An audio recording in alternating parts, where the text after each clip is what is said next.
belleza, la alegría, el jolgorio, la tradicional fiesta del carnaval con la participación de los barrios y de las bases que en esta oportunidad suman a 14 que están participando y encabezados por la Municipalidad Provincial de Huaraz, precisamente hoy contando con la presencia de nuestro alcalde, que está también apoyando con mucho esmero, con mucha fuerza el carnaval huaracino como todas las fiestas.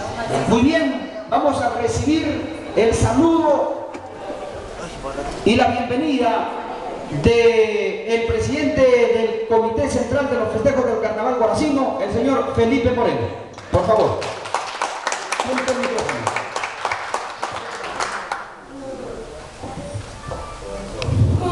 Señor alcalde, Su Majestad, Presidenta Primera, a toda la prensa nacional, a todos los invitados, a todos los presentes, quiero agradecer en primer lugar la presencia de esa prensa nacional y también quiero agradecerles la cobertura que le están brindando a este carnaval. Ojalá que este sea el inicio de unos siguientes pasos que queremos para fomentar y promocionar nuestro carnaval a nivel nacional.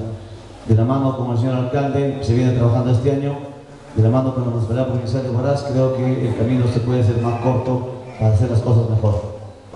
Quiero agradecerles también a todas las señoritas Xipash que hoy día participan en el concurso de señoritas Xipash Carnaval.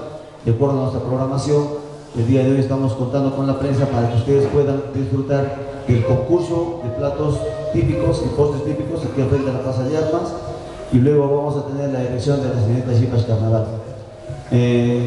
Para tratar de difundir también nuestro carnaval al lado de nuestros paisajes turísticos, vamos a realizar una tarde, una visita por Juan de Huaylas con toda la prensa nacional, para que ustedes puedan ver la belleza paisajística que encadena nuestra cordillera blanca y negra. Por otro lado, quiero invitarles a seguir participando del carnaval, a toda la población.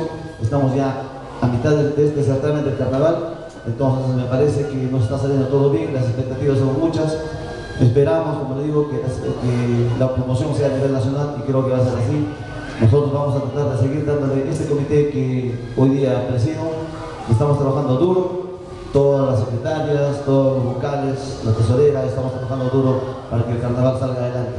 Ojalá, y con la ayuda de la prensa vamos a difundir nuestro carnaval. Muchísimas gracias.